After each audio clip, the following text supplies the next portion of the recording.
कहते हैं भक्तिमती मीराबाई जब थोड़ी थोड़ी सयानी होने लगी, बड़ी होने लगी, तो मीराबाई के ब्याह की चर्चा होने लगी। और एक और कारण था ब्याह की चर्चा का। आप सब लोग इधर देखो, बस कथा सुनो, कहीं मत देख। अब इसके बाद नहीं बोलूंगा मैं, बस ये अंतिम है। अब इसके बाद देखोगे तो देखो, पर आप हमें बैठ देख के सुनो कथा। मीराबाई की आयु बढ़ रही है ब्याह के लिए, इसलिए चर्चा कम हो रही है, इसलिए चर्चा ज्यादा हो रही है क्योंकि 24 घंटा कुछ करती ही नहीं है। अब तो पद रचना करना शुरू कर दिया।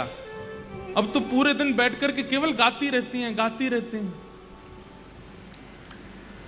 सुबह से श्रृंगार करना, बढ़िया करताल लेकर के पद गाना। कभी चार भुजानाथ जी का मंदिर था मीराबाई का, पुश्तैनी घर का मंदिर, चार भुजानाथ जी। कभी वहां जाती, कभी गिरधर लाल जी के सामने गाती। माता पिता सबको चिंता होने लगी, बोले इसका ब्याह करो। मीराबाई से किसी ने जाकर के कह दिया, बोले कि भाई साहब आपकी तो ब्याह की चर्चा चल रही है, आपकी बुआ आई है ना। हाँ, वो बुआ मेवाड़ के राजघराने में ब्याही हैं। वहीं मेवाड़ के राजघराने के एक सुंदर सुकोमल सुशील राजकुमार को आपके लिए बता रहे हैं, और ऐसी ऐसी चर्चा चल रही है। मीराबाई हंसने लगी, हंस करके बोली, तुमने गलत सुना होगा, मेरी माँ ने तो मेरे बींद बता रखे हैं, मेरे दुल्हा बता रखे हैं। मेरे दुल्हा वो कोई और नहीं होगा, मेरे दुल्हा मुझे पता है कौन है। बोले कौन है? बोले ये बैठे सामने, ये जो भीतर बैठे यही है मेरे दुल्हा, और कोई मेरा दुल्हा नहीं होगा। सब सखियां हंसने लगी, बोले कि अरे आप भी बड़ी भोली हो, आपको कुछ नहीं पता, आपके ब्याह की चर्चा चल रही है। जो मीराबाई को लगा कि ज्यादा ही चर्चा कर रहे हैं ब्याह की, तो बाईसा माता जी के पास गई, पिताजी के पास गई, सबसे जाके बोली, आप लोग ये सब क्या चर्चाएं कर रहे हैं? जिसका पूर्व ही ब्याह निश्चित हो गया हो उसकी अन्य कहीं चर्चा करना अपराध है, पाप है। मां बोली, तेरी कब चर्चा? आपने ही तो बताया था कि ये मेरे बींद हैं। मां बोली, वो तो मैंने ऐसी हंसी में बोल दिया था। मीराबाई बोली, आपकी हंसी थी, मेरे लिए वास्तविकता है वो। मैं उनको वर्ण कर चुकी हूं, मेरे नेत्रों में, मेरे मन में, मेरे बुद्धि में सर्वस्व श्री कृष्ण विराजमान है। अन्य किसी का वर्ण मैं कैसे कर सकती हूं मां? सब लोग सोचते इसकी बचकानी बातें, सुनो ही मत। लेकिन मीराबाई को सबसे ज्यादा अगर उनके परिवार में कोई प्रेम करता है तो वो श्री राव दूधाजी, उनके दादाजी। मीराबाई अपने दादाजी के पास गए, गोद में बैठा लिया मीराबाई को। क्या बात है मीरा, इतना क्यों रो रही है? आप सबको समझाओ ना, सब मेरे ब्याह की बातें करते हैं, सब कहते हैं कि मीरा का ब्याह होगा, वहां होगा, ऐसे होगा। दादाजी मुझे ब्याह नहीं करना, मैं तो गिरधर लाल को अपना प्रियतम मानती हूं, वही मेरे पति हैं। राव दूधाजी ने मीराबाई के रुदन को देख करके वचन दे दिया, जब तक मैं जीवित हूं तेरा ब्याह नहीं होगा, तू चिंता मत कर। लाली, मेरे बाद अगर ये तेरा ब्याह कहीं कर दें तो मैं नहीं कह सकता, लेकिन जब तक मैं जीवित हूं। मीराबाई बोली, आप कहीं नहीं जाएंगे, आप मेरे पास रहेंगे। मेरे दो ही तो हैं, या तो गिरधर लाल मेरे हैं या मेरे दादू मेरे हैं, और कोई मेरा नहीं है। आप मुझे छोड़ के नहीं जाना। राव दूधाजी हंसने लगे, नहीं जाऊंगा।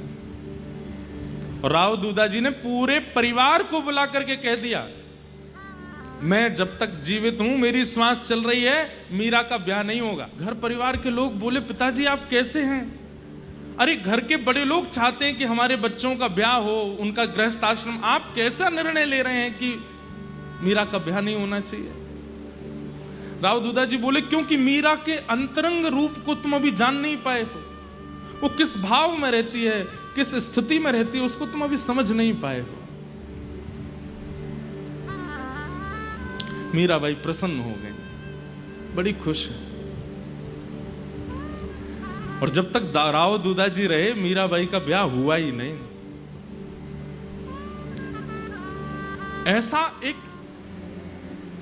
ऐसे ही मीराबाई के लिए श्री राव दूधाजी मीराबाई बड़ी प्रसन्न है कि अब तो मेरे को कोई चिंता की बात नहीं, मेरे दादाजी हैं साथ में। इस बात से तो वो प्रसन्न रहती हैं, लेकिन ठाकुर जी के सामने बैठ करके खूब रोती हैं। क्यों? मुझे जगह जगह जाकर के अपनी रक्षा करनी पड़ रही है, और आप कैसे हो? आपकी होने वाली गृहिणी की कहीं और चर्चा चल रही है ब्याह की, और आप बैठे हुए हो। अरे कोई सामान्य संसार का जीव होता और उसका ब्याह पक्का हो गया होता और उसकी गृहिणी की कहीं और चर्चा होती, वो लड़ लेता, पूरे परिवार के सामने आगे खड़ा हो जाता, और आप पूरे दिन ऐसे खड़े रहो। अरे क्यों नहीं आते हो? आकर के क्यों नहीं सबको बताते हो? मीराबाई व्याकुल हो गई। अब उनके चित्त में इच्छा होने लगी कि मैं वृंदावन जाऊं, क्योंकि कन्हैया वहीं बैठते हैं, वहीं बसते हैं। मीराबाई के चिंतन में ठाकुर जी कोई परमात्मा नहीं जो बादलों के ऊपर रहते हैं। मीराबाई के चिंतन में ठाकुर जी भगवान नहीं है। मीराबाई के चिंतन में ठाकुर जी साक्षात हैं, प्रत्यक्ष हैं, और वृंदावन में रहते हैं, यमुना तट पर बंशी बजाते हैं। उनको पता है। मीराबाई सुबह उठते ही अपनी सखियों से यही चर्चा करती हैं, अभी देखो सूर्योदय हो रहा है। बोले हाँ, अभी लाला उठे होंगे, आंख मीट रहे होंगे अपनी, यशोदा मैया से कह रहे होंगे मुंह को माखन खवाओ। मैया मक्खन बिलो रही होगी, मक्खन निकाल के खवावेगी। वाके बाद फिर गौशाला जामेंगे, दूध पीमेंगे, फिर कन्हैया ऐसो करेंगे, फिर कन्हैया। वो उसको पास्ट टेंस में नहीं देखती हैं कि कभी हुई है लीला, वो कहती हैं अभी भी हो रही है वृंदावन में।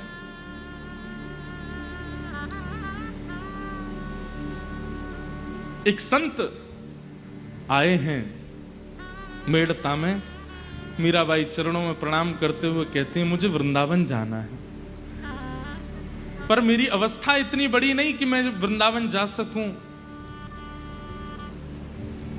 आप कुछ कृपा करो, मैं क्या करूं जिससे मेरा वृंदावन जाने का भाव पूर्ण हो। संत बोले वृंदावन तो ठाकुर जी श्री जी बुलाएंगे तो ही जा सकें। बोले मैं रोज तो कहती हूं पर मुझे बुला नहीं रहे हैं। तब उस संत ने एक युक्ति बताई। बोले मीरा, तुम पत्र लिखा करो, और पत्र लिख करके वृंदावन जाने वाले तुम्हारे यहां इतने संत आते हैं, कोई ना कोई वृंदावन जाता, उनके हाथ अपना पत्र भिजवा दिया करो, वृंदावन तुम्हारा पत्र पहुंच जाएगा। आहा, मीराबाई तुरंत पहुंच गई अपने ठाकुर जी के सामने और पत्र लिख रही हैं ठाकुर जी को। आज तक कभी पत्र नहीं लिखा है, केवल बात की है, लेकिन पहली बार पत्र लिख रही हैं मीराबाई। और जैसे ही पत्र लिखने के लिए बैठी हैं, एक के बाद एक, एक के बाद एक के बाद एक खाली पन्नों को फाड़ती जा रही हैं। बस थोड़ी स्याही चलती है, उसके बाद फाड़ देती हैं। किसी ने पूछा इतने पत्र क्यों फाड़ रही हो, कुछ लिखती तो होने। तो किसी ने, मीराबाई ने किसी से कहा सामने बैठ के देख तो मेरी अवस्था। और सामने बैठ करके एक सखी देख रही है, तो मीराबाई की अवस्था क्या? वो जैसे ही पत्र लिखने के लिए कलम उठाती हैं, हाथ कांपने लगते हैं, नेत्रों से अश्रुपात होने लगता है, पूरा शरीर कंपायमान होने लगता है। यह भी प्रेम का स्वरूप है बंधुओं, कि अपने प्रियतम को चित्त में कितना प्रेम है ये बताने का प्रयास तो कर रहे हैं, पर बता नहीं पा रहे हैं। मैं कहा करता हूं कि कोई व्यक्ति अगर आपके सामने ये बोल देता है कि मैं तुमसे इसलिए प्रेम करता हूं, या मेरे प्रेम का कारण ये है, तो वो प्रेम नहीं है। प्रेम का कारण कभी बता ही ना पावे, कभी बोल ही ना पावे, बस उसके मुख को देख के पता चल जाए वो प्रेम है। बहुत मेरे को इतना प्रिय लगता है ये पद कि मैं बहुत कम गाता हूं कथाओं में, लेकिन मुझे ये सबसे प्रिय पद है मीराबाई का। पत्तियां मैं कैसे लिखूं, लिखी ही न जाए, पत्तियां मैं कैसे लिखूं, लिखी पत्तियां मैं कैसे लिखूं, लिखी ही न जाए, पत्तियां मैं कैसे लिखूं, क्यों? कलम धरत मेरो कर कांपत है, कलम धरत मेरो कर कांपत है, कलम धरत मेरो कर कांपत है, कलम धरत मेरो कर कांपत है। जैसे तैसे कुछ लिख भी देती हूं तो नैन रहे हैं झराए, नैन रहे हैं झराए, पत्तियां मैं कैसे लिखूं, लिखी ही न जाए।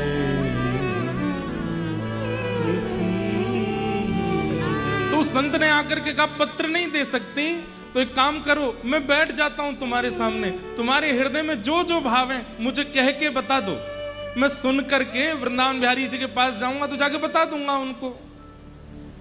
मीराबाई कहती है बात कहूं तो कहत न आवे, बात कहूं तो कहत नहीं आवे, बात कहूं तो कहत न आवे, बात कहूं तो कहत ना क्यों? आवे, जियरा रयो है डराए, जियरा रहो है डराए, पत्तियां मैं कैसे लिखूं, लिखी ही न जाए, पत्तियां मैं कैसे लिखूं, लिखी तो फिर संत बोले अब मीरा तू ही बता मैं क्या करूं, तू लिख करके दे नहीं रही है, मुझे बात कुछ बता नहीं रही, तो मैं चलता हूं वृंदावन। नहीं नहीं रुकिए ना, आप अभी रुक जाइए ना, उनको कुछ तो बता दीजिए मेरे बारे में, मेरा कोई तो भाव उन तक पहुंचा दीजिए। संत बोले तू ही बता क्या भाव पहुंचाऊं। तो मीराबाई कहती हैं कितनी सुंदर बात, विपत हमारी देख तुम चाले, विपत हमारी देख तुम चलाए, विपत हमारी देख तुम चाले, विपत हमारी देख तुम चले। मेरी स्थिति, मेरी अवस्था, मेरी परिस्थिति आपने देख ली है, मेरी स्थिति अवस्था परिस्थिति क्या है ये आपको दिख गया है। बोले हाँ, अब कहियो हरि जो जाए, कहियो हरि जो जाए, मेरी अवस्था जाकर के आप बता देना ना, आपको सब तो पता है, आपने देख ही लिया है कि मैं कैसे रहती हूं, क्या मेरी स्थिति, क्या मेरी परिस्थिति, सब बता देना उनको। संत बोले ठीक है मैं बता दूंगा। तो रोक लेती मीरा, सुनिए सुनिए, ये मत बताना कि मैं बहुत रोती हूं, ये मत बताना कि मैं पूरे दिन काली मां मुख पे लगा के कृष्ण बनी घूमती हूं। मीराबाई कैसे घूमती हैं पता है? जैसे मीराबाई को पता चलता है कि उस जगह मेरी ब्याह की चर्चा कर रहे हैं सब परिवार के लोग बैठ के, तो ठाकुर जी के चरणों में काजल लगा करके अपने पूरे मुख पे काजल लगा लेती हैं, और काजल के ऊपर चंदन की ऐसी टिप्पी टिप्पी धर के और बिल्कुल कारी कारी सी बन करके मीराबाई घूमने लगती हैं। और घूमते हुए अपने परिवार वालों के पास जाके कहती हैं, देख लो मैं तो ऐसे ही रहूंगी ससुराल में, करा दो कहीं और ब्याह। जैसे मेरे श्याम सुंदर वैसी मैं हूं। घर परिवार के लोग कहते हैं अरे मीरा पागल हो गई है तू। मीराबाई आज उन संत से कह रही हैं, ये मत बताना कि मैं बहुत रोती हूं, कहीं ये पता चला कि मैं बहुत रोती हूं तो कहीं मुझे वर्ण करने में संकोच हो गया तो। ये मत बताना कि मैं ऐसे काजल लगा के बावड़ी बनी घूमती हूं। मेरी परिस्थिति बताना ही मत, कुछ मत कहना आप। तो तू ही बता मीरा, पत्र तुझे देना नहीं है, बताना कुछ है नहीं है, तेरी परिस्थिति देख करके मैं बता दूं वो भी तुझे स्वीकार नहीं है, क्या कहूं फिर। मीरा के प्रभु गिरधर नागर, मीरा के प्रभु गिरधर नागर। एक बात कह देना बस, मैं जैसी हूं, मेरी परिस्थिति जैसी है वो मुझ तक ही रहने दो, उनको मत बताना। बस उनसे एक बात कह देना मेरे हृदय की, क्या? मीरा के प्रभु गिरधर नागर, मीरा के प्रभु गिरधर नागर। चरण कमल रखाए, चरण कमल रखाए। वो बस मुझे अपने चरणों में रख ले। मेरी परिस्थिति, मेरी अवस्था, मेरी व्यवस्था, मेरा स्वभाव कुछ मत बताना उनको, मेरा विरह कुछ मत बताना। छोटे लाला हैं, डर जाएंगे वो, इतनी व्याकुल मेरी स्थिति है, ये सब आप उनको जाके बताएंगे वो चिंता करेंगे, मत बताइएगा उनको कुछ। बस एक बात कह देना, क्या? राजस्थान में राव दूधा जी के परिवार की एक लाली है मीरा, उसको केवल अपने चरणों में वास दे दे और कुछ नहीं चाहिए। पत्तियां मैं कैसे लिखूं, लिखी ही न जाए, पत्तियां मैं कैसे लिखूं, लिखी ही न जाए। अरे कहां तक कहें, जो संत आते हैं ना मीराबाई के पास, वे अपना वृंदावन जाना 6-6 महीने तक टाल देते हैं मीरा की स्थिति देख करके, कि वृंदावन में भी वो सुख नहीं मिलेगा जो हमें मीरा की अवस्था देख करके मिल जाता है, मीरा की स्थिति देख करके मिल जाता है। सहना और कभी कहना नहीं, ये प्रेम का स्वरूप है। हम आप सब लोग ये नहीं जानते, और कहीं अगर हमने सहा भी और मन में विचार कर लिया कि कहना नहीं है, कहना नहीं है, कहना नहीं है, तो हम रह ही नहीं पाएंगे। हम इतने व्याकुल और इतने विचलित हो जाएंगे कि हमारे मुख से वो बात निकल ही जाएगी। सहना और कुछ ना कहना, ये प्रेम का स्वरूप है। मेरा उद्देश्य आप कहीं प्रताड़ना पे मत ले जाना, कोई और दूसरी चीजों पे मत ले जाना। मीरा भाई का ऐसा प्रेम। मीरा के प्रभु गिरधर नागर, मीरा के प्रभु गिरधर नागर। चरण कमल रखाए, चरण कमल रखाए, पत्तियां मैं कैसे लिखूं, लिखी ही न जाए, पत्तियां मैं कैसे लिखूं, लिखी ही न जाए। इसी भाव के विषय में यहां पर कहा जा रहा है, इसी को कहते हैं परम धर्म। अहैतुक्य प्रतिहता ययात्मा संप्रसेदते। ठाकुर जी के प्रति ऐसी भक्ति जो अहेतुकी, अहेतुकी मतलब न विच्छिन्न होने वाली, न टूटने वाली, न कभी नष्ट होने वाली, चाहे जैसी परिस्थिति बन जाए, चाहे जैसी स्थिति बन जाए, सदा ठाकुर जी के स्मरण में रहे, वैसी भक्ति है मीराबाई की। सूत जी महाराज भागवत जी में यही सबसे पहला उपदेश देते हैं कि भक्ति का स्वरूप क्या है। एक बार ठाकुर जी अपनाए, उसके बाद चाहे जीवन में जैसी स्थिति आ गई हो, कभी शिकायत नहीं की गई। हमारा भजन कैसा है? हमारा भजन तो मीराबाई का एक पद है, मैं तो गोविंद रा गुण गासूं, राणा जी रूठे तो मने काय करसी। निर्भयी हैं मीराबाई। तो जन्माष्टमी का दिन था और मीराबाई 10 साल से जन्माष्टमी मनाती आ रही हैं। खूब प्रेम से मंदिर सजाती हैं, खूब अपना श्रृंगार करती हैं, लाल जी की जैसे विधि से पूजा सेवा होनी चाहिए सब करती हैं। लेकिन आज बाईसा सुबह से बहुत परेशान है, रूठी हुई हैं। तो सखियों ने पूछा कि आप इतनी निराश क्यों हैं, आप तो जन्माष्टमी का उत्सव इतने आनंद से मनाती हो, आज क्या हुआ? तो मीराबाई कहती हैं हमेशा मैं ही मनाती रहूं, ये तो कभी आते नहीं, ये तो कभी आते नहीं है। अरे जब इतनी सजावट हम करते हैं, इतना प्रेम से हम श्रृंगार करते हैं, इतने भाव से हम सब व्यवस्था करते हैं, ये क्यों नहीं आते हैं? इनको भी तो आना चाहिए। तो किसी सखी ने कह दिया आज पता नहीं क्यों मन में ऐसा लग रहा है भाई साहब आज ये आएंगे, आज ये आएंगे। तो बाईसा का स्वभाव ऐसा है। और बंधुओं, हर प्रेम लक्षण भक्ति वाले का ऐसा स्वभाव हो जाता है, उसको किसी के द्वारा कहे गए शब्दों में छल कपट झूठ का अनुभव नहीं रहता। सखी ने कह दिया आज तो ठाकुर जी आएंगे, तो उस बात को मान करके तुरंत प्रसन्न हो गई, आएंगे आज।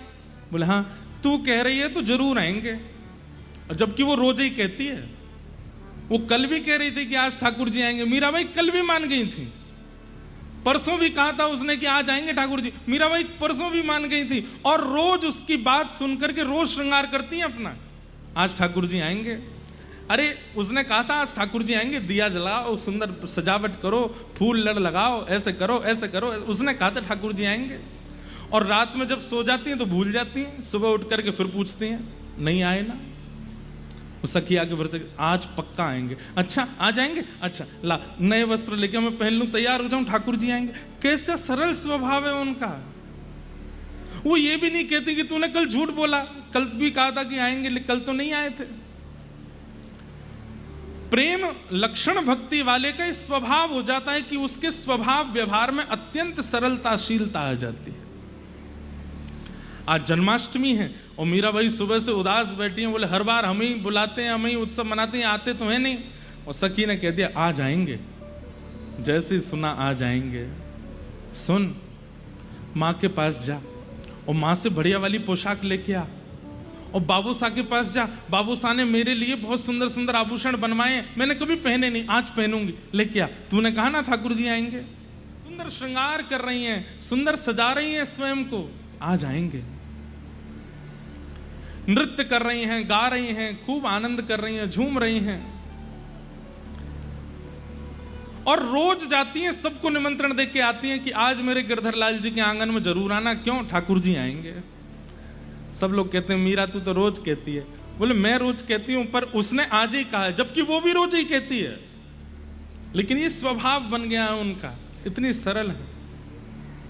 राव दूधा जी के पास गई, जाकर के बोली बाबू साहब आज जन्माष्टमी है। बोले जन्माष्टमी, चल पहले 2 पद सुना दे। श्री चतुर्भुज भगवान के सामने 2 पद सुना, वहां जाके 2 पद गाए और 2 पद में सब लोग नृत्य करने लगे। अपने गिरधर लाल जी के सामने आकर के भाव से गा रही हैं और बार बार मन में यही विचार कर रही हैं कि आज तो आप आओगे ना। करते करते प्रतीक्षा, जैसे ही रात्रि की मध्याह्न रात्रि हुई और मध्याह्न रात्रि होते ही जैसे ही घंटे घड़ियाल शंख बजने लगे, ठाकुर जी के जन्मोत्सव की जैसे ही जय जयकार हुई, बाल कृष्ण लाल की जय, कृष्ण कन्हैया लाल की जय। सबके तो नेत्र खुले हैं, सब अपने स्थान पर खड़े हो गए और मीराबाई उसी समय नेत्र बंद करके बैठी हैं। और जैसे ही नेत्र बंद किए हैं, श्याम सुंदर उनके हृदय में ही प्रकट हो गए हैं। सांवरी सूरत है, बंक अदा है, कमल जैसे नेत्र हैं, घुंघराले केश हैं, छोटे से लाल जी हैं। और मीराबाई से कह रही हैं, एरी तू तो रोज यूं सोचा कि मैं तो आऊंगो ना, मैं तो आऊंगो ना, देख मैं तो आए गयो। अब तो को भरोसा है क्यों ना कि मैं तेरे पास आऊंगो।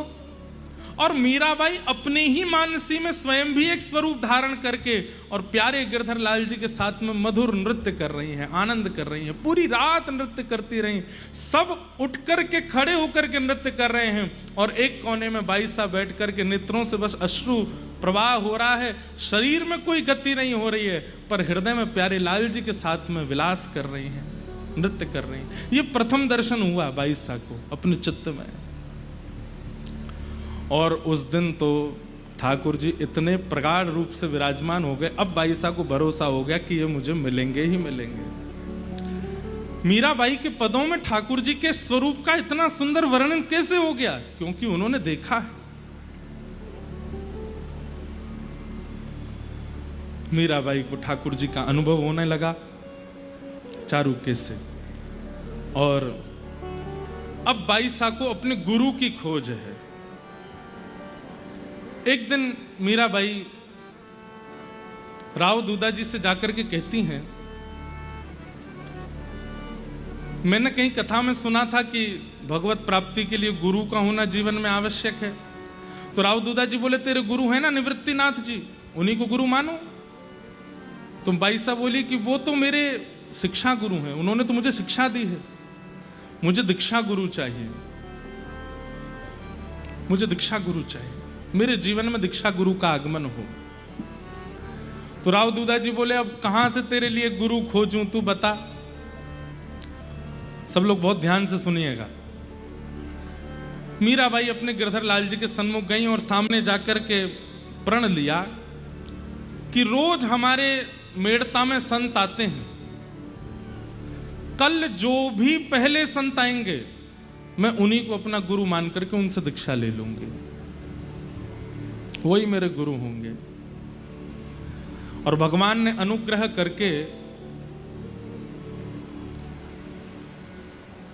ऐसा कहते हैं कि बाईसा को रात्रि में स्वप्न आया, और स्वप्न में ठाकुर जी महाभारत युद्ध में विराट रूप धारण करके अर्जुन को पूरा अपना रूप दिखाते हैं। सब ऐसा बाईसा को नित्य लीलाएं दिखती थी अपने स्वप्न में। और उसमें ठाकुर जी कह रहे हैं, कृष्णम वंदे जगत गुरुम, मैं पूरे विश्व का जगत गुरु हूं, मुझसे बड़ा गुरु कोई नहीं है। सुबह उठते ही मीराबाई हंसने लगी, बोले, लाला स्वप्न में आकर के मेरे गुरु छीन रहे हो, ऐसे बता रहे हो कि मुझे ये गुरु मान ले, लेकिन आप तो मेरे पति हो, आप तो मेरे प्रियतम हो, प्रियतम को मैं गुरु कैसे मानूं? वैसे तो प्रियतम गुरु है, पति गुरु ही है, लेकिन नहीं, मुझे आपकी प्राप्ति के लिए अन्य गुरु की आवश्यकता है। अब जो भी हमारे नगर में आएंगे मैं उनको गुरु मानूंगी। और उसी समय रैदास जी का आगमन हुआ। प्रथम संत के रूप में मेड़ता में रैदास जी आए। रैदास जी खबर जैसी पड़ी, मीराबाई गई, चरणों में प्रणाम किया, लेकर कहा कि आप मुझे अब दीक्षा प्रदान करो। रैदास जी बोले, दीक्षा का ऐसा कोई क्रम तो मैंने कभी किया नहीं, लेकिन तुम्हारा संकल्प था कि जो पहले संत आएंगे उनसे मैं दीक्षा लूंगी। तो इस भाव से उन्होंने अपने गले की माला उतार करके बाईसा को पहना दी और एक तारा दे दिया। एक तारा जो मीराबाई बजाती हैं, जो अनेक रूपों में स्वरूपों में दिखता है, और वो एक तारा दे दिया। बोले, ये तुम्हारी माला है मेरी तरफ से, इस पर केवल तुम ठाकुर जी का भजन करना। देव दत्ताम मिमाम वीणाम स्वर ब्रह्म विभूषिताम मूर्छयित्वा हरि कथाम गायमानश्चराम्य हम। बंधुओं, वीणा या तो ठाकुर जी ने नारद जी को दी है या रैदास जी ने मीराबाई को दी है। एक तारा दे दिया। अब तो मीराबाई को ऐसा साधन मिल गया, पूरे दिन उस एक तारे को बजाती हैं, ठाकुर जी के सामने मधुर मधुर कीर्तन गाती हैं, खूब भाव से नृत्य करती हैं। वहां पर रैदास जी ने एक पद भी गाया और उस पद में मीराबाई खूब नाची। तब से मीराबाई वो एक तारा लेकर के रहने लगी। अब वह घड़ी आई जिस घड़ी को मीराबाई कभी नहीं चाहती थी कि उनके जीवन में आवे। क्या? श्री राव दूधा जी की मृत्यु। मीराबाई के दादाजी, जिन्होंने कहा था कि जब तक मैं जीवित हूं मीरा का ब्याह होने नहीं दूंगा मैं, लेकिन ठाकुर जी कुछ भी हमारे अनुकूल रहने नहीं देते। बड़े खेलते हैं महाराज, जहां हमको लग रहा हो ना कि ऐसे चलने पर हमारा सब बढ़िया चलेगा, तो ठाकुर जी का भी स्वभाव है कि उसमें कुछ विपरीत किया जाए, अब थोड़ा सा इसके साथ खेला जाए। राव दूधाजी रात्रि में बीमार हो गए। सुबह जैसे ही मीरा बाई को पता चला, दौड़ करके गई। अपने दादाजी को अस्वस्थ अवस्था में देख करके बाई सा रोने लगी। मीराबाई ने अपनी गोद में अपने दादाजी का सर रखा। राव दूधाजी बोले, मीरा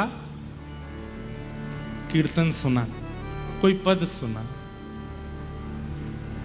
और मीराबाई अपने दादाजी को पद सुनाती।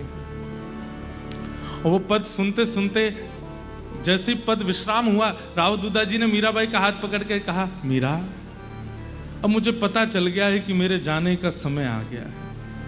मीराबाई बोली, आप ऐसा मत कहो, एक आप ही तो हैं जिनके कारण मैं इतनी निर्भीकता से भजन करती हूँ, अपने गिरधर की सेवा करती हूँ। आप जानते हैं ना दादाजी, आपके जाते ये परिवार के लोग सब मेरे साथ क्या करेंगे, ये मेरा विवाह कर देंगे। मैं बाध्य हूं, मैं अब इनको रोक नहीं सकता। मीराबाई खूब अपने गिरधर लाल के सामने जाके खूब उनको डांटती हैं, फटकारती हैं। बोले, खुद भी नहीं आते हो और मेरा जो है उसको मुझसे छीन भी रहे हो। स्वयं तो आते नहीं और जिसके आश्रय में मैं रहती हूं उनको मुझसे दूर क्यों कर रहे हो आप। दौड़ करके फिर गई राव दूधाजी के पास, तो जाकर के देखा, चार भुजानाथ गिरधर लाल, चार भुजानाथ गिरधर लाल, चार भुजानाथ गिरधर लाल, ये कीर्तन चल रहा था उनके मुख से। चार भुजानाथ इनके कुल के देवता हैं और गिरधर लाल मीराबाई के हैं। मीराबाई गई, जाके हाथ मलती हैं, चरण मलती हैं, सिर पर कुछ रखती हैं, लेकिन समय हुआ और श्री राव दूधाजी चले गए। बहुत रोई मीराबाई। ये एक पहला संसारी ऐसा क्रम था जिसमें मीराबाई रोई हैं। बाकी कल की कथा में आप मीरा चरित्र में और भी सुनेंगे, बहुत कुछ हुआ, लेकिन बाई सा कभी संसारी किसी प्रलाप में रोई नहीं। और वो भी इसलिए नहीं रोई है कि दादाजी जा रहे हैं, वो इसलिए रो रही हैं कि मेरे भक्ति के प्रवर्तक जा रहे हैं, मेरे प्रथम गुरु जा रहे हैं। बहुत रोई बाई साहब। 3 दिन तक मूर्छित रही अपने दादाजी की स्मृति में। 3 दिन बाद जब होश आया, लाल जी की सेवा करती हैं, लेकिन रूठ गई हैं ठाकुर जी से कि आपने मेरे दादाजी को क्यों दूर किया। और अब वही होने लगा जो नहीं होना था। बाई सा के विवाह का पूरा क्रम प्रारंभ हो गया। जो आपके परिवार की बुआ थी, उन्होंने मेवाड़ में जाकर के ऐसी योजना बनाई कि मैं कुछ दिनों के लिए अब मेड़ता जा रही हूं, मुझको लिवाने के लिए, वापस बुलाने के लिए भोजराज को ही भेजना, जिससे मीराबाई का विवाह निश्चित होना है। मुझको लेने आएगा, मीरा को देख भी लेगा।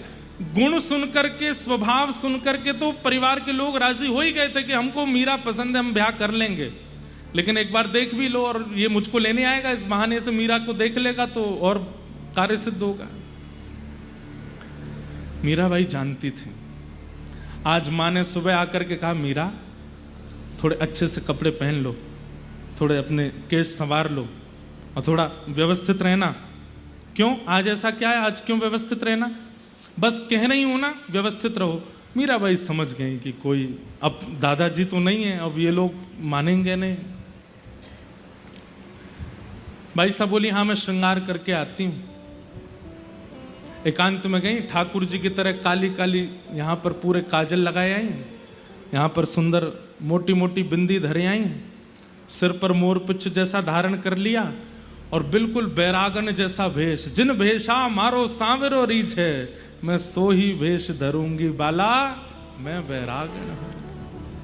आ गई बाई साहब। घर परिवार के लोग देख, अरे राम राम, ये क्या करके आई है, कैसे बन के आई है?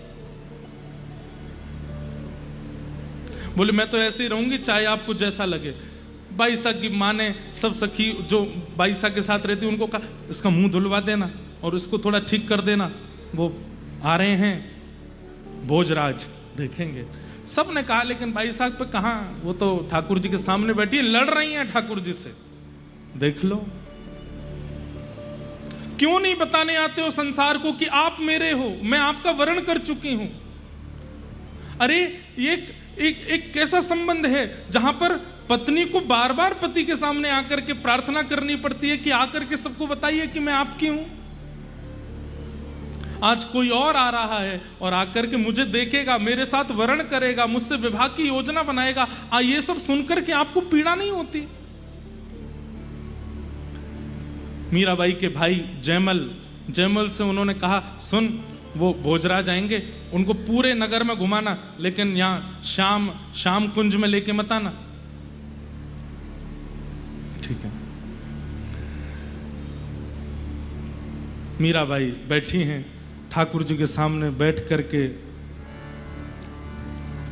सुंदर भाव गा रही हैं, और उसी समय भोजराज का आगमन हुआ। घर परिवार के लोगों ने कहा, भोजराज को थोड़ा जयमल घुमा के लाओ, हमारा मेड़ता कैसा है। और कान में कह दिया, बोले श्याम कुंज जरूर ले जाना, वहां मीरा बैठी होगी, देख लेंगे ये। ठीक है। जयमल के साथ में घूम रहे हैं भोजराज, और जैसे भ्रमण करते करते, वो चाहते ही नहीं थे कि इनको श्याम कुंज लेके जाऊं, दीदी ने, बाईसा ने मना किया है, लेकिन तभी भीतर से स्वर आने लगा, प्यारे दर्शन दीजो प्यारे दर्शन दीजो तुम बिन रयो न जाए, प्यारे दर्शन दीजो। स्तब्ध हो गए भोजराज। जयमल का हाथ पकड़ा, ये स्वर कहां से आ रहा है? अरे आप चलिए ना, ये गा रही हैं। कौन गा रही हैं? हमारी बाई सा, हमारी दीदी सा, मीरा। बोले मैंने बहुत स्वर सुने हैं, हमारे राजभवन में एक से एक गायक आते हैं, एक से एक स्वर गाने वाले आते हैं, पर ऐसा ठहराव, ऐसी स्थिरता, ऐसा प्रेम प्रकट करने वाला स्वर मैंने पहली बार सुना है। मैं देखना चाहता हूं, मुझे ले चलो।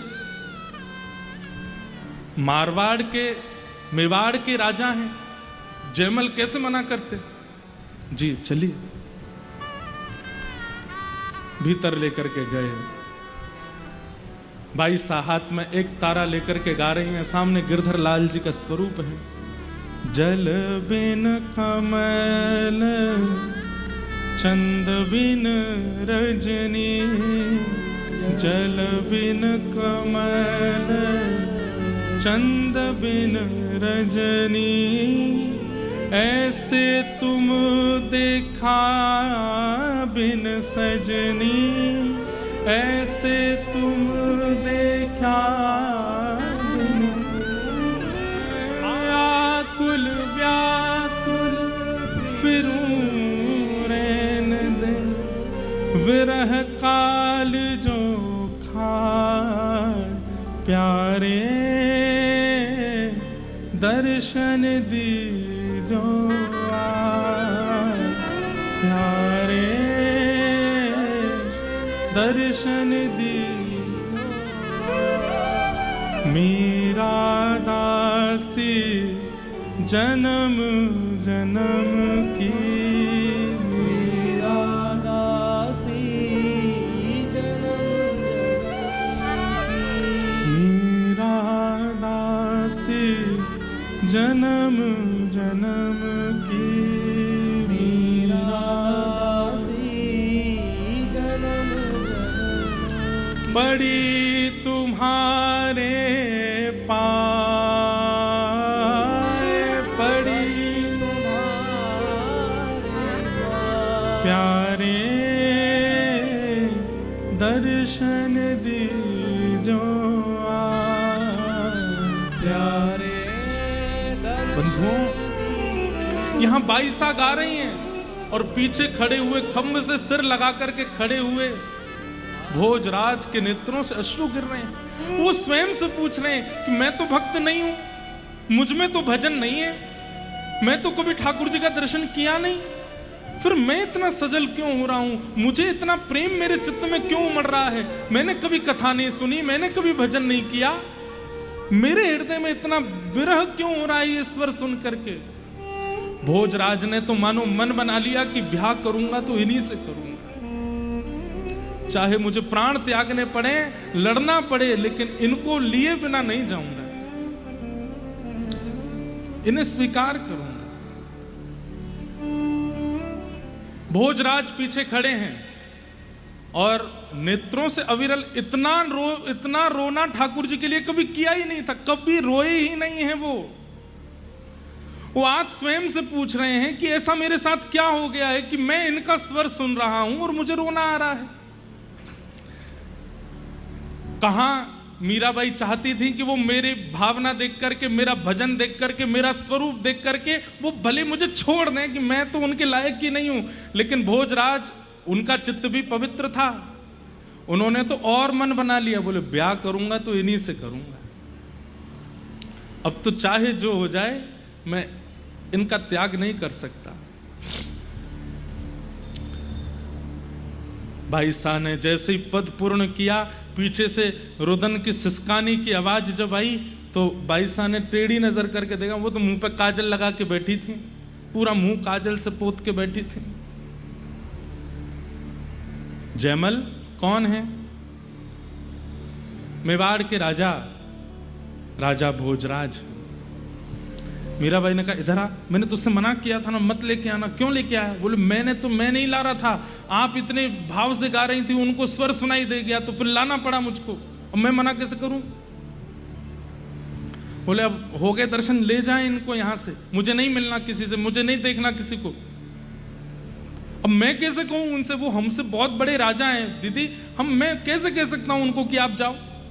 अब जब तक खड़े रहेंगे। भाई साहब बोले तुझे तो बाद में देखूंगी मैं, और ठाकुर जी को बस क्रोध भरी नजरों से देखे, तुम्हारे सामने ही बात करूंगी, तुम्हारा सौत आया है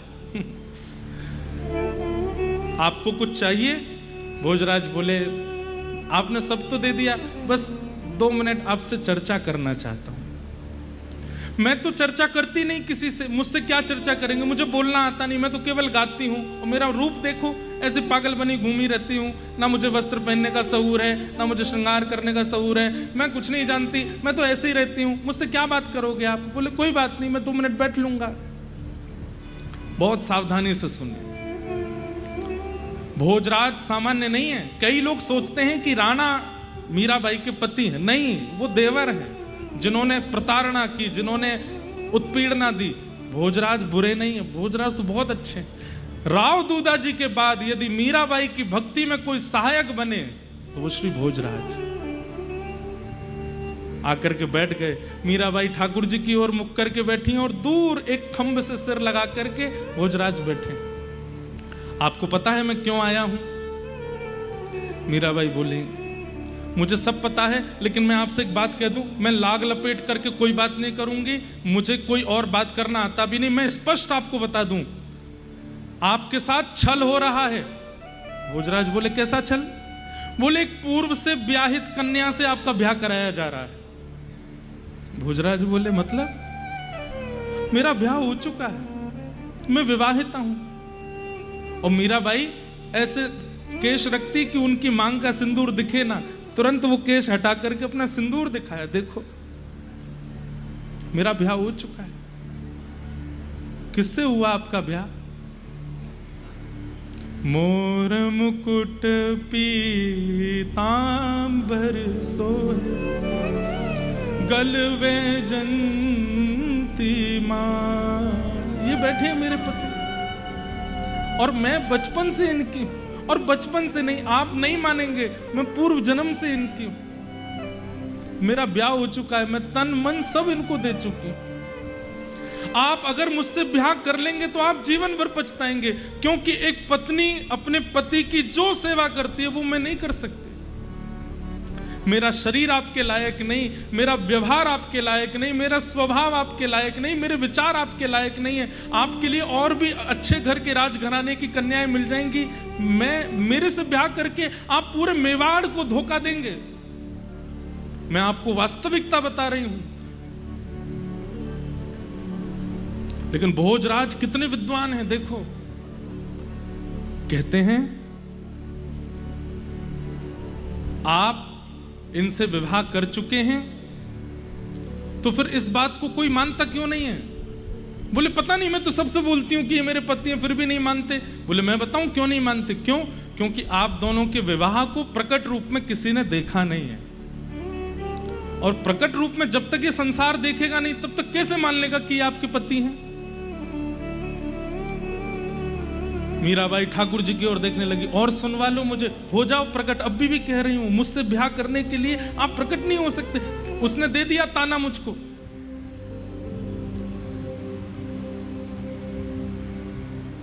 भोजराज कहते हैं आप बिल्कुल धैर्यपूर्वक मेरी बात सुनिएगा। मुझे आपसे विवाह आपके रूप के लिए नहीं करना, मुझे आपसे विवाह एक पति की इच्छाओं की पूर्ति के लिए नहीं करना। मेरे विवाह का कारण तो जान लीजिए कि मुझे आपसे विवाह क्यों करना है। भाई साहब बोली मुझे सुना ही नहीं जा रहा है ये बात, मैं पूर्व से विवाहित हूं, आप मुझसे विवाह क्यों करेंगे? बोले मेरी बात तो सुनिए, जैसे अप्रकट रूप में आपने ठाकुर जी से ब्याह कर लिया, किसी को पता नहीं चला, लेकिन आपका विवाह संबंध है ना ठाकुर जी से? बोले हाँ है। ऐसे ही प्रकट रूप में, एक नाट्य रूप में मेरे साथ विवाह कर लिया, सबको लगेगा कि आप ठाकुर जी, आपका मुझसे ब्याह हो गया, पर अंतरंग रूप से मैं आपको कभी परेशान नहीं करूंगा, आप इन्हीं की रहोगी। बाह्य रूप से सबको लगेगा कि आपका ब्याह मुझसे हो गया है, पर अंतरंग रूप से मैं जानता हूं कि आप पर मेरा कोई अधिकार नहीं है, आप पर अधिकार तो इन्हीं का ही है। मीराबाई बोली आपको मुझसे ब्याह करना क्यों है?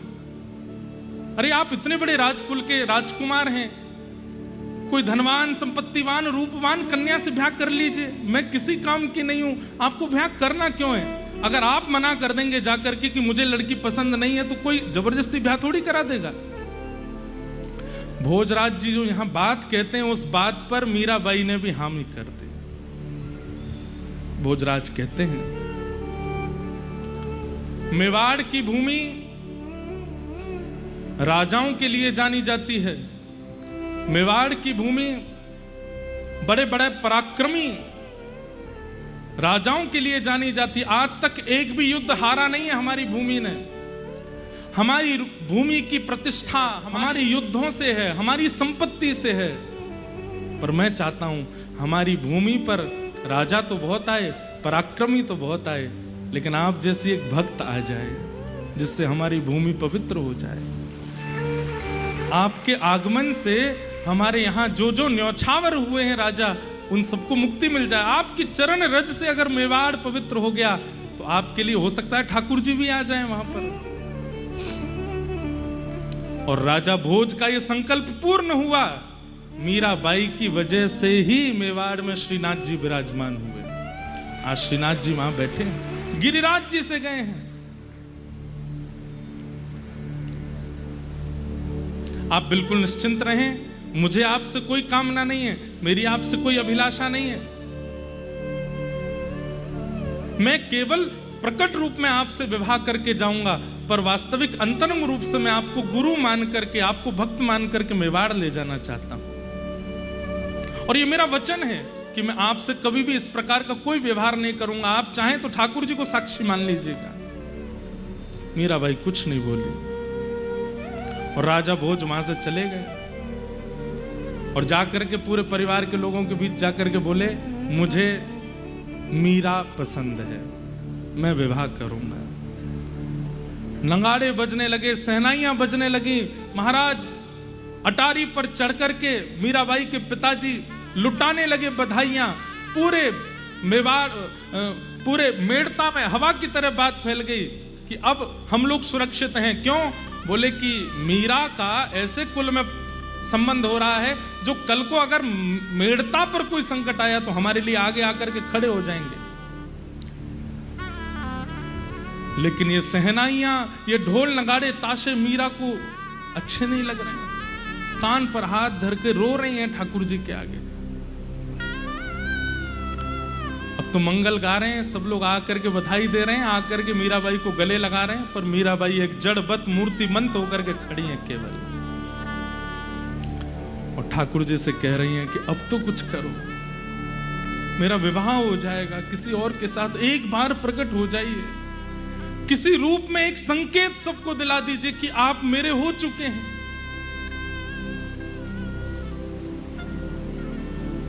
धीरे धीरे कुछ समय निकले। अच्छा रिश्ता जब आता है तो घर वाले देरी नहीं करते, जल्दी ब्याह करते हैं। और 1 सप्ताह के अंदर तो बारात लेकर के राजा भोज मेड़ता आ गए। आज बारात आने वाली है और मीराबाई अपने ठाकुर जी को देख रहे हैं। मैं प्राण क्यों नहीं त्याग रही, मैं जीवित क्यों हूं, मेरी श्वास रुक क्यों नहीं जाती है, मेरी आत्मा देह का त्याग क्यों नहीं कर रही है? क्योंकि अभी भी एक उम्मीद है कि आप आएंगे और आकर के मेरा वरण करेंगे, मुझे स्वीकार करेंगे। कल मेरा विवाह हो जाएगा और आपके सामने कोई मुझसे फेरे लेकर के जाएगा, मेरे मांग में सिंदूर भर करके जाएगा, मेरा हाथ पकड़ करके अपने साथ। आप बैठे बैठे देखते रहिएगा, बस यहां पर कुछ मत कीजिएगा। अरे सब गलत कहते हैं, वेद पुराण शास्त्र संतों की सब बातें झूठी हैं, आप कुछ नहीं सुनते हैं। आज तक नहीं माना था, पर आज मुझे भी पता नहीं क्यों ये अविश्वास हो रहा है कि कहीं आप मूर्ति ही तो नहीं हो, सुनते तो नहीं आप मेरी। रोते रोते रोते रोते मीराबाई वहीं सो गई। और जैसे ही सोई है मीराबाई, ये स्वप्न नहीं है, ये वास्तविकता है। बहुत ध्यान से सुनिएगा। जैसे ही बाईसा रोते रोते सुदन जैसे ही सोने के लिए जाती है, रुदन करते करते, उतने में ही क्या देखते हैं? नगाड़े बज रहे हैं, बाजे बज रहे हैं, सहनाइयां बज रही हैं, पूरे मेड़ता को तैयार किया गया है, सुंदर सजाया गया है। मीराबाई को लेकर के सब सहचरियां गई हैं, कोई पैरों में मेहंदी लगा रही है, कोई हाथों में मेहंदी लगा रही है, हल्दी लगा रही है। ये सब स्वप्न में दर्शन कर रही है मीराबाई। तभी देखती हैं सुंदर उनके लिए एक लहंगा जैसा लाया गया, जिसे पहन करके वो विवाह में जाएं। वो पहन रही हैं लेकिन मन से प्रसन्न नहीं है। तभी सबने कहा, अरे मीरा जल्दी चल, देख तेरी बारात आ गई तुझे लेने के लिए, जल्दी देख। बाईसा ने जैसे ही खिड़की पर जाकर के बारात की ओर देखा तो बारात में कोई और नहीं, सबसे आगे हाथी पर बैठ करके ब्रह्मा जी चले आ रहे हैं। उनके पीछे दूसरा हाथी है, उस पर साक्षात देवादिदेव महादेव चले आ रहे हैं। इंद्र आ रहे हैं, वरुण आ रहे हैं, चंद्र आ रहे हैं, सूर्य आ रहे हैं, 33 कोटि देवता नृत्य करते हुए आ रहे हैं। एक सुंदर सा रथ है और उस रथ पर सेहरा पहने हुए हैं, श्याम वर्ण की कांति है, कमल जैसे नेत्र हैं, मधुर मुस्कान है, गुलाबी गुलाबी गाल हैं। अपनी कटाक्ष नेत्रों से जब इधर उधर देख रहे हैं तो जिसको देखते हैं उसके जैसे मानो प्राण निकल रहे हों। जैसे ही श्याम सुंदर आते हैं, ठाकुर जी को दुल्हा भेष में सेहरा पहने हुए देख मीराबाई के नेत्र सजल हो गए। यहां नीचे से ठाकुर जी ऊपर की ओर देख रहे हैं, ऊपर से बाईसा देख रही हैं। और तभी क्या देखती हैं कि बाईसा के माता पिता, वो जो तोड़न द्वार होता है वहां पर एक चौकी लगाई है, ठाकुर जी रथ से उतर करके आ रहे हैं। ये सब हमेशा स्वप्न में ही देखा है मीराबाई ने, आज उन्हें जैसे मानो प्रत्यक्ष दिख रहा है। वे सोचती थी कि जब मेरे बीण आएंगे तो मेरी माँ कैसे तिलक करेगी, मेरे पिताजी कैसे स्वागत करेंगे। ठाकुर जी एक चौकी के ऊपर खड़े हो गए हैं, सब सखियां मंगल गा रही हैं, ठाकुर जी सबको बधाई दे रहे हैं, माताएं सब बलैया ले रही हैं। मीराबाई का मन रूपी नृत्य कर रहा है, मयूर बार बार नृत्य करती हैं, फिर खिड़की पर आकर के देखने लगती हैं। ठाकुर जी इशारों कर रहे हैं, अरे अब जल्दी आजा, विलंब मत करे। ठाकुर जी मंडप में जाके विराजमान हो गए हैं। सखियां सब मीराबाई को लेकर के जा रही हैं, एक एक पग आगे बढ़ा रही हैं। जैसे ही मंडप की ओर देखती हैं, श्याम सुंदर बैठे हैं। ये सब उन्होंने केवल अनुभव किया है, आज प्रत्यक्ष हो रहा है। महादेव, ब्रह्मा जी, गंधर्वजन सब पुष्प वर्षण करके बाईसा का स्वागत कर रहे हैं। जैसे ही बगल में जाकर के बैठी हैं ठाकुर जी के, नेत्र उठाकर के श्याम सुंदर की ओर देख रही हैं, ठाकुर जी मीराबाई की ओर देख रहे हैं। नेत्र सजल हो गए, ठाकुर जी अश्रु पहुंच रहे हैं। अरे अब तो तोते ब्याह कर रहा हूं मैं, अब तो सबको पता चल जाएगी, अब काय को रो रही है, चल ब्याह कर ले मौसों। और हाथ पकड़ करके पिता कन्यादान कर रहे हैं, हाथ पकड़ करके ठाकुर जी फेरे भामर ले रहे हैं। मांग में सिंदूर भर रहे हैं और एक एक स्थिति बाईसा के चित्त को आनंदित कर रही है।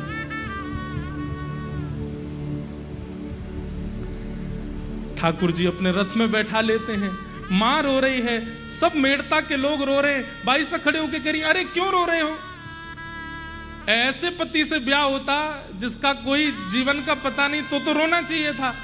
अब तो मुझे ऐसे पति मिले हैं जिनसे मारो चुड़ लो अमर हो जाए। अब तो मेरे सुहाग सदा सुहागन रहूंगी मैं। ऐसी सुहागन को विदा करने में काय मत करो ना। अरे मां देख, तेरे जामाता, तेरे जमाई, तेरे दामाद सामान्य नहीं है, साक्षात मैं कहती थी कि ठाकुर जी मेरे होंगे। और ऐसा कहते हुए मीराबाई विदा हो गई। आप लोग सोच रहे होंगे ये तो स्वप्न है ना, पर नहीं। द्वार पर बारात आ गई है और मीरा का अभी तक कोई पता नहीं है। दौड़ती दौड़ती मां जाती हैं, ढूंढती हैं कहां है कहां है। और जैसे ही जाकर के कक्ष में देखा, बाईसा अपने बिस्तर पर हैं, मांग में सिंदूर भरा हुआ है, वही वस्त्र पहना हुआ है जो वस्त्र उन्होंने स्वप्न में चिंतन किया था। हाथों में अलग चूड़ियां पहनी हुई हैं। जो मेहंदी की रचना मेड़ता में करवाई गई वो मेहंदी नहीं है, कोई अलग मेहंदी है। ऐसी सुगंधी से पूरा कक्ष सुगंधित हो रहा है जो सुगंधी आज तक मेड़ता में किसी ने अनुभव नहीं की। और बाईसा इतनी सुंदर लग रही हैं। कौन श्रृंगार करके गया है? ये वस्त्र किसने पहना है? इतना महंगा वाला वस्त्र बाईसा के ब्याह के लिए आया, वो तो एक तरफ रखा है, ये दूसरे वस्त्र किसने पहना दिए? और ये रात रात में मांग में सिंदूर, हाथों में हल्दी, पैरों में कौन करके गया है? चीखने लगी, चिल्लाने लगी, सखियों को बुलाया, अरे द्वार पर बारात आ गई और देखो ये मीरा कैसे मांग में सिंदूर भर करके पड़ी है, उठाओ इसको, निलाओ। सखियों ने उठाया। बाईसा ने जैसे नेत्र खोले, नेत्र खोल करके आनंदित हो गई। मां ने कहा, कहां थी तू और ये क्या करके आई है? कहां से पोशाक लेके आई है? बाईसा कहती हैं, माई माई सपनानु वरणा दीनानाथ दीनानाथ।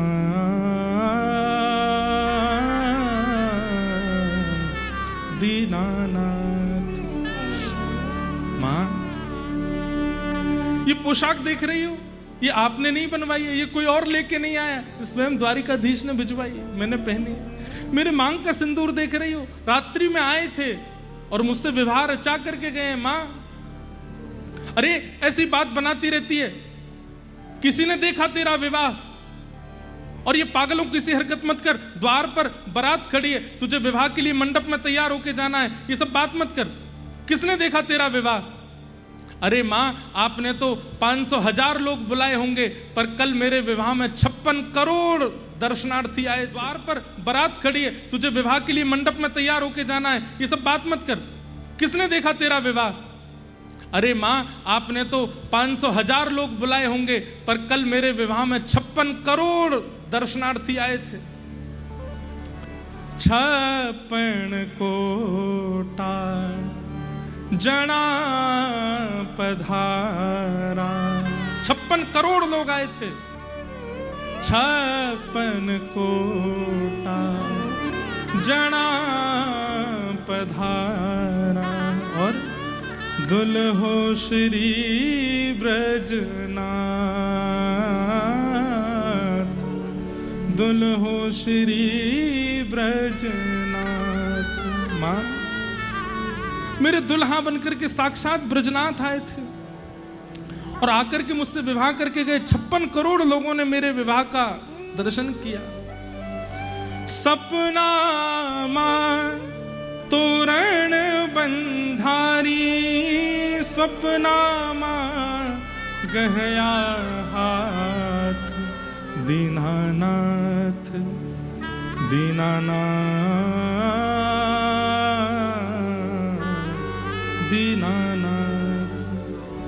माई माई सपनानु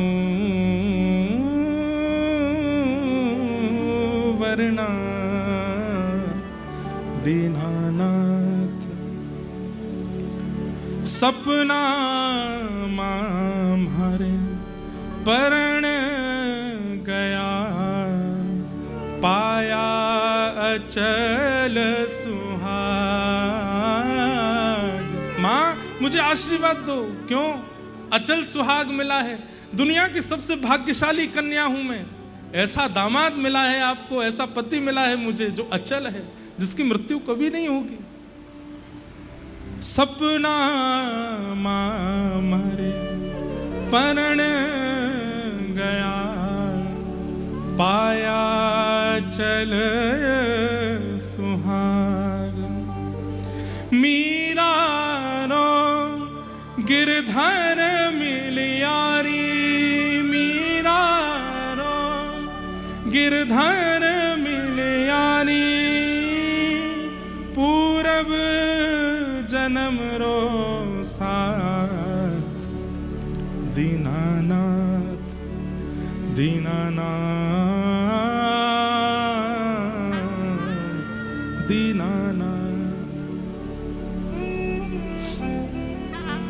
आश्चर्य तो बंधुओं वहां खड़े सबको होने लगा। ये पोशाक यहां कैसे आ गई, ये मांग में विचित्र प्रकार का सिंदूर, ये ऐसी अद्भुत सी सुगंधी, और मीरा का तेज कल कुछ था, आज एक अद्भुत तेज दिख रहा है। सखियां निलाने लगी, इसकी मांग का सिंदूर मिटाओ। मीराबाई बोली छेड़ना नहीं, मुझे स्पर्श किया है गिरधर ने यहां पर, ये स्पर्श में जीवन पर्यंत रखूंगी। अरे क्या सोचेंगे सब लोग, मांग में सिंदूर भर के कोई दुल्हन, कोई अविवाहिता बैठती है। मीरा बोली मैं छुपा लूंगी लेकिन इसे नहीं मिटाऊंगी। चरणों में गिर गई माँ, और चरणों में गिर के बोली मीरा तू हमारी लाज बचा ले, हमारी नाक बचा ले बस। मेड़ता छोटा सा एक गांव है, मेवाड़ के राजा बहुत बड़े हैं, यदि वे कोपित हो गए तो चढ़ाई कर देंगे। तुम्हारे पिता दुर्बल हो गए हैं, कैसे रक्षा होगी? अपने माता पिता के लिए विवाह कर लो, ऐसा मत करो। जब चरणों में गिरने लगी माँ, तब मीराबाई कहती हैं माँ अब अंतरात्मा तो कृष्ण ने स्वीकार कर ली है, अब देह का चाहे आप जो करो, मुझे उससे कोई मतलब नहीं है। आपको चाहिए कि मैं आऊं मंडप में, मैं आऊंगी, जैसा श्रृंगार कहोगे करके। शरीर तो चाहे आप जिसको दे दीजिए, और शरीर के चाहे साथ चाहे जो होने दीजिए, मुझे उसकी चिंता नहीं। और मीराबाई अपना श्रृंगार करती हैं, लेकिन मुख पर बिल्कुल भी अप्रसन्नता नहीं है, प्रसन्न मुद्रा में है। नए वस्त्र पहनाए गए, मांग का सिंदूर ढक दिया गया, हाथ में नए चूड़ा पहनाए गए, चुनरी उड़ा करके मीराबाई को लेकर के जा रहे हैं। अब तो साथ में रहने वाली सखियां भी रुदन कर रही हैं कि भाई साहब आप कर लेंगी ना, आप निभा लेंगी ना। बोले अब अरे विवाह के बाद मुझे थोड़ी निभाना है, मेरे पति निभाएंगे ना, श्याम सुंदर निभाएंगे। उन्होंने अपना वचन पूरा किया, उन्होंने मुझसे ब्याह कर लिया। अब शरीर चाहे माता पिता जहां भेज दें, मुझे इसकी चिंता नहीं। मंडप में भोजराज के बगल में मीराबाई को बैठाया, कन्यादान हुआ। 22 साल के एक अश्रु नहीं निकला है नेत्रों से, वो तो बस मंद मुस्कान है और बैठी हैं, वही चिंतन कर रही हैं। भामर हो गए, सिंदूर दान हो गया, सब हो गया मीराबाई का, और विवाह भोजराज के साथ हो गया। विदाई का समय आया, सब लोग रो रहे हैं, मीराबाई रो नहीं रही। बोले शरीर तो फिर भी नश्वर है, ये कहीं ना कहीं इसकी गति तो प्रारब्ध के वश होती है ना मां, इसमें रोना क्यों? मुझे तो प्रसन्नता इस बात की कि मेरा मन स्वीकार कर लिया है कृष्ण ने, आप चिंता मत करो। पिता और मां ने कहा मीरा हमने वैसे तो कोई कमी नहीं छोड़ी, बहुत अच्छे से सब ब्याह किया, लेकिन फिर भी तेरी कोई इच्छा हो तो बता दे। बोले एक इच्छा है। क्या? मेरे गिरधर मुझे दे दो, मैं उनको ले जाऊं अपने साथ, मंदिर से उठा लाओ मेरे ठाकुर जी को, मैं ले जाऊंगी अपने साथ, और कुछ नहीं चाहिए। मेरा धन, मेरा सर्वधन, मेरे प्राण वो है, वो दे दो बस मुझे। मीराबाई की मां बोली तू वहां भी यही सब नाटक करेगी? अरे तेरा पति हो गया है, अब तो ये सब मत कर। मां, नाटक तो संसार में हर व्यक्ति कर रहा है, मैं अकेली थोड़ी हूं। मुझे और कुछ नहीं चाहिए आपसे, बस मेरे गिरधर मुझे दे दो। तब भोजराज जी आए और आगे आकर के बोले इनकी जगह मैं मांग रहा हूं, इनके जो गिरधर हैं वो आप प्रदान कर दो, हम दोनों उनकी सेवा करेंगे, आप उन्हें दे दो। मंदिर में गए हैं और मेड़ता के श्री गिरधर लाल उन्हें लेकर के आए और मीराबाई को दहेज रूप में गिरधर लाल प्रदान किए। अपनी गोद में गिरधर को लेकर के नेत्र बंद कर लिए, पूरा मेड़ता रोता रहा। मीराबाई ने एक अश्रु नहीं निकाला अपने नेत्रों से और ना किसी की ओर देखा। चली गई ब्याह रचा करके मेवाड़। अपने लाल जी को लेकर के श्री मीराबाई मेवाड़ चली गई। ऐसी भक्तिमती मीराबाई